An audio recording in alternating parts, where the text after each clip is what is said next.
ആകാശവാണി.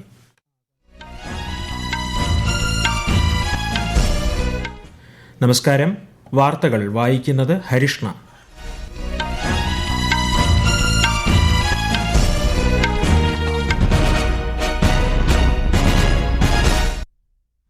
പ്രധാന വാർത്തകൾ. French president Emmanuel മാക്രോനൊപ്പം ഇന്ത്യ ഫ്രാൻസ് CEO ഫോറത്തെ അഭിസംബോധന ചെയ്ത് പ്രധാനമന്ത്രി നരേന്ദ്രമോദി. ഇന്ത്യയിലെ നിക്ഷേപ സാധ്യതകൾ പ്രയോജനപ്പെടുത്താൻ ഫ്രഞ്ച് കമ്പനികളെ ക്ഷണിച്ച് പ്രധാനമന്ത്രി. ഗ്രാമങ്ങളെ അഭിവൃദ്ധിപ്പെടുത്തുന്നതിനും വിലക്കയറ്റം നിയന്ത്രിക്കുന്നതിനുമാണ് കേന്ദ്ര സർക്കാർ മുൻഗണന നൽകുന്നതെന്ന് ധനമന്ത്രി നിർമ്മല സീതാരാമൻ ലോക്സഭയിൽ.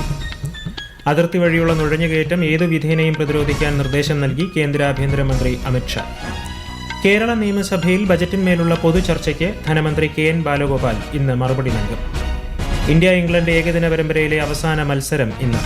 പരിക്കിനെ തുടർന്ന് ICC ചാമ്പ്യൻസ് ട്രോഫിക്കുള്ള ഇന്ത്യൻ ടീമിൽ നിന്ന് ബൌളർ ജസ്പ്രീത് ബുംറ പുറത്ത്.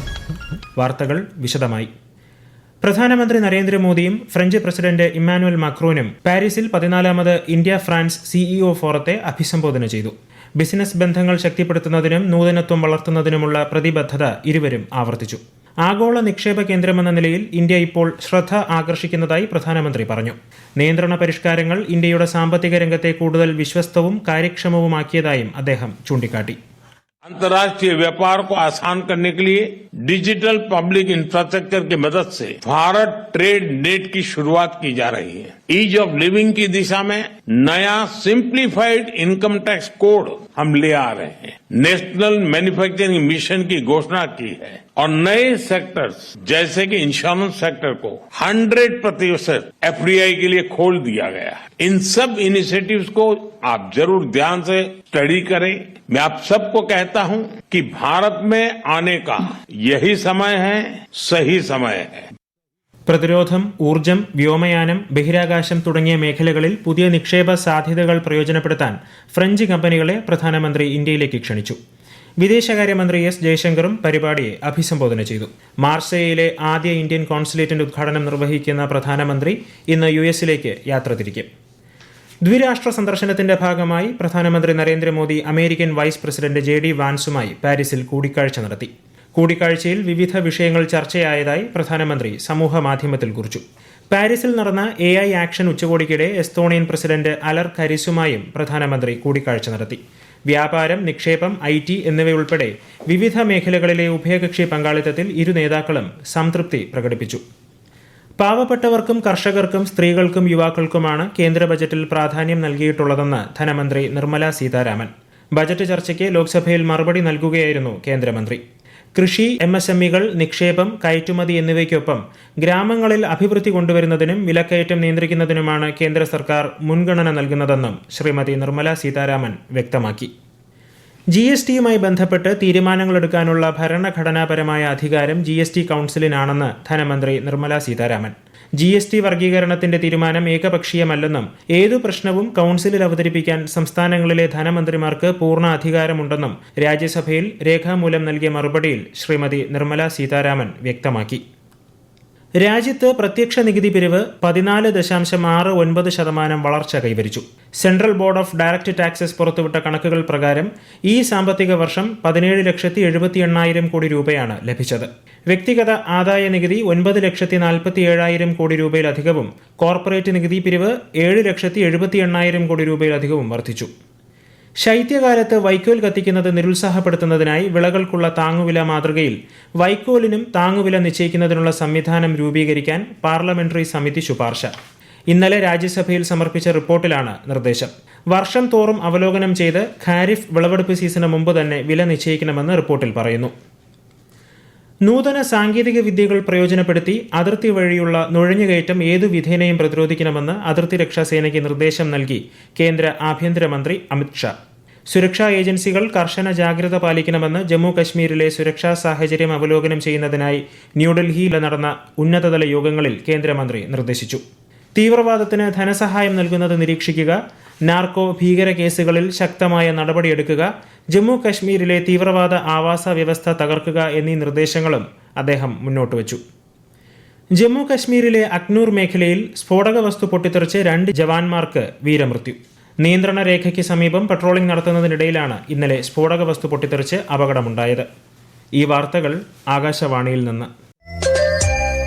ആകാശവാണി വാർത്തകളും വാർത്താ അധിഷ്ഠിത പരിപാടികളും all India radio news Thiruvananthapuram YouTube ചാനലിലും @all India radio news Thiruvananthapuram Facebook പേജിലും AIR ന്യൂസ് തിരുവനന്തപുരം ഇൻസ്റ്റഗ്രാം അക്കൌണ്ടിലും @AIR ന്യൂസ് TVM X ഹാൻഡിലും ലഭ്യമാണ്. കേരള നിയമസഭയിൽ ബജറ്റിന്മേലുള്ള പൊതുചർച്ചയ്ക്ക് ധനമന്ത്രി KN ബാലഗോപാൽ ഇന്ന് മറുപടി നൽകും. കേരളത്തിൽ വർദ്ധിച്ചുവരുന്ന ലഹരി മരുന്ന് ഉപയോഗം സംബന്ധിച്ച് പ്രതിപക്ഷം കൊണ്ടുവന്ന ഉപക്ഷേപം നിയമസഭ ഇന്നലെ സഭാ നടപടികൾ നിർത്തിവച്ച് ചർച്ച ചെയ്തു. ലഹരിക്കെതിരെ സർക്കാർ ശക്തമായ നടപടിയാണ് സ്വീകരിച്ചു വരുന്നതെന്ന് എക്സൈസ് മന്ത്രി MB രാജേഷ് സഭയിൽ വ്യക്തമാക്കി. ലഹരി സംഘങ്ങൾക്കെതിരെ കർശനമായ നടപടി സർക്കാർ സ്വീകരിക്കണമെന്ന് പ്രതിപക്ഷം ആവശ്യപ്പെട്ടു.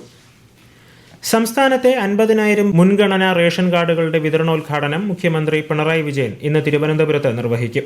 മാനദണ്ഡപ്രകാരം 30 മാർക്കിന് മുകളിൽ ലഭിച്ച 63,861 അപേക്ഷകരിൽ ആദ്യ 50,000 പേർക്കാണ് ഇപ്പോൾ മുൻഗണനാ കാർഡുകൾ നൽകുന്നതെന്ന് മന്ത്രി GR അനിൽ പറഞ്ഞു. ശേഷിക്കുന്ന അപേക്ഷകർക്ക് ഒഴിവ് വരുന്ന മുറയ്ക്ക് കാർഡുകൾ വിതരണം ചെയ്യുമെന്നും മന്ത്രി അറിയിച്ചു. കേരളത്തിലെ വന്യജീവി ആക്രമണം സംബന്ധിച്ച് ഇന്ന് വനം വകുപ്പ് ആസ്ഥാനത്ത് ഉന്നതതല യോഗം ചേരും. ജനങ്ങളുടെ ആശങ്കകളോടും പ്രതിഷേധങ്ങളോടും അനുഭാവപൂർവമായ നിലപാടാണ് സർക്കാരിനുള്ളതെന്ന് മന്ത്രി AK ശശീന്ദ്രൻ പറഞ്ഞു. അതേസമയം കാട്ടാന ആക്രമണത്തിൽ വയനാട് നൂൽപ്പുഴയിൽ യുവാവ് കൊല്ലപ്പെട്ട സംഭവത്തിൽ വിവിധ സംഘടനകൾ ആഹ്വാനം ചെയ്ത ഹർത്താൽ ആരംഭിച്ചു. കുംഭമാസ പൂജയ്ക്കായി ശബരിമല ക്ഷേത്രനട ഇന്ന് വൈകുന്നേരം 5-ന് തുറക്കും. പമ്പയിൽ ജലനിരപ്പ് ക്രമീകരിക്കുന്നതിന് കുള്ളാർ ഡാം ഇന്ന് തുറക്കും. വിശദാംശങ്ങളുമായി ആകാശവാണി പത്തനംതിട്ട ജില്ലാ പ്രതിനിധി ശ്രീജി S. ശ്രീധർ. തന്ത്രി കണ്ഠരര് ബ്രഹ്മദത്തന്റെ സാന്നിധ്യത്തിൽ മേൽശാന്തി അരുൺകുമാർ നമ്പൂതിരി ദീപം തെളിക്കും. കുംഭം 1 നാളെ മുതൽ 17 വരെ പൂജകളും അഭിഷേകങ്ങളും നടക്കും. വെർച്വൽ ക്യൂ ബുക്ക് ചെയ്തും സ്പോട്ട് ബുക്കിംഗ് നടത്തിയും തീർത്ഥാടകർക്ക് ദർശനം നടത്താം. പമ്പയിൽ മതിയായ ജലനിരപ്പ് ഉറപ്പാക്കുന്നതിനായി ഇന്നു മുതൽ 17 വരെ കുള്ളാർ ഡാം തുറന്ന് പ്രതിദിനം 20,000 ഘനമീറ്റർ ജലം തുറന്നുവിടും. പമ്പാ നദിയിൽ 5 സെന്റിമീറ്റർ വരെ ജലനിരപ്പ് ഉയരാം എന്നതിനാൽ സമീപവാസികൾ, തീർത്ഥാടകർ തുടങ്ങിയവർ ശ്രദ്ധിക്കണം. ഉത്തരാഖണ്ഡിൽ നടക്കുന്ന 38ാമത് ദേശീയ ഗെയിംസിൽ 55 സ്വർണവുമായി സർവീസസ് 1-ാം സ്ഥാനത്ത് തുടരുന്നു. മഹാരാഷ്ട്ര 2-ാം സ്ഥാനത്തും കർണാടക 3-ാം സ്ഥാനത്തുമാണ്. കേരളം 11-ാം സ്ഥാനത്തേക്ക് പിന്തള്ളപ്പെട്ടു. ഇന്ത്യ ഇംഗ്ലണ്ട് ഏകദിന പരമ്പരയിലെ 3ാമത്തെയും അവസാനത്തെയും മത്സരം ഇന്ന് അഹമ്മദാബാദിലെ നരേന്ദ്രമോദി സ്റ്റേഡിയത്തിൽ ഉച്ചയ്ക്ക് 1:30-നാണ് മത്സരം. ആദ്യ 2 മത്സരങ്ങളും വിജയിച്ച ഇന്ത്യ പരമ്പര ഇതിനകം സ്വന്തമാക്കിയിട്ടുണ്ട്. പരിക്കിനെ തുടർന്ന് star bowler Jasprit Bumrah ICC champions ട്രോഫിക്കുള്ള ഇന്ത്യൻ ടീമിൽ നിന്ന് പുറത്തായി. ബുംറയ്ക്ക് പകരക്കാരനായി ഹർഷിത് റാണയെ ഇന്ത്യൻ ക്രിക്കറ്റ് കൺട്രോൾ ബോർഡ് തിരഞ്ഞെടുത്തു. താൽക്കാലിക ടീമിൽ ആദ്യം ഇടം നേടിയ യശസ്വി ജയ്സ്വാളിന് പകരക്കാരനായി സ്പിന്നർ വരുൺ ചക്രവർത്തിയെയും ഉൾപ്പെടുത്തി. ചാമ്പ്യൻസ് ട്രോഫിയിൽ രോഹിത് ശർമ്മ നയിക്കുന്ന ടീം ഇന്ത്യ ഈ മാസം 20-ന് ബംഗ്ലാദേശിനെതിരെ കളിക്കും. 23-ന് പാകിസ്ഥാനെയും നേരിടും. പ്രയാഗ്രാജിൽ മഹാകുംഭമേളയോടനുബന്ധിച്ചുള്ള മാഘ പൂർണിമ സ്നാനത്തിൽ തീർത്ഥാടക പ്രവാഹം. കൽപ്പവാസ് എന്ന പ്രത്യേക ആചരണത്തിനും ഇതോടെ സമാപനമായി. മാഘ പൂർണിമയോടനുബന്ധിച്ച് ഉത്തർപ്രദേശ് സർക്കാർ പ്രത്യേക ഗതാഗത ക്രമീകരണങ്ങളും ശക്തമായ സുരക്ഷാ സംവിധാനങ്ങളുമാണ് ഏർപ്പെടുത്തിയത്. മഹാകുംഭമേളയിൽ ഇതുവരെ 46 കോടിയിലധികം ഭക്തർ ത്രിവേണി സംഗമത്തിൽ പുണ്യസ്നാനം നടത്തി. കോട്ടയം ഗവൺമെന്റ് നഴ്സിംഗ് കോളേജിൽ സീനിയർ വിദ്യാർത്ഥികൾ ക്രൂരമായി റാഗിംഗ് നടത്തിയെന്ന 1-ാം വർഷ വിദ്യാർത്ഥികളുടെ പരാതിയിൽ 3-ാം വർഷ വിദ്യാർത്ഥികളായ 5 പേർ പോലീസ് കസ്റ്റഡിയിൽ. കഴിഞ്ഞ നവംബർ മുതൽ റാഗിംഗ് നടക്കുന്നതായ പരാതിയിലാണ് ഗാന്ധിനഗർ പോലീസ് കേസെടുത്തത്. ഡൽഹി നിയമസഭാ തെരഞ്ഞെടുപ്പ് പരാജയത്തിന് പിന്നാലെ ആം ആദ്മി പാർട്ടി കൺവീനർ അരവിന്ദ് കെജ്രിവാൾ ഇന്നലെ ന്യൂഡൽഹിയിൽ പഞ്ചാബിലെ MLAമാരുമായി കൂടിക്കാഴ്ച നടത്തി. പഞ്ചാബ് മുഖ്യമന്ത്രി ഭഗവന്ത് മാനും മറ്റു മുതിർന്ന നേതാക്കളും യോഗത്തിൽ പങ്കെടുത്തു. പ്രധാന വാർത്തകൾ വീണ്ടും. ഫ്രഞ്ച് പ്രസിഡന്റ് ഇമ്മാനുവൽ മാക്രോനൊപ്പം ഇന്ത്യ ഫ്രാൻസ് CEO ഫോറത്തെ അഭിസംബോധന ചെയ്ത് പ്രധാനമന്ത്രി നരേന്ദ്രമോദി. ഇന്ത്യയിലെ നിക്ഷേപ സാധ്യതകൾ പ്രയോജനപ്പെടുത്താൻ ഫ്രഞ്ച് കമ്പനികളെ ക്ഷണിച്ച് പ്രധാനമന്ത്രി. ഗ്രാമങ്ങളെ അഭിവൃദ്ധിപ്പെടുത്തുന്നതിനും വിലക്കയറ്റം നിയന്ത്രിക്കുന്നതിനുമാണ് കേന്ദ്ര സർക്കാർ മുൻഗണന നൽകുന്നതെന്ന് ധനമന്ത്രി നിർമ്മല സീതാരാമൻ ലോക്സഭയിൽ.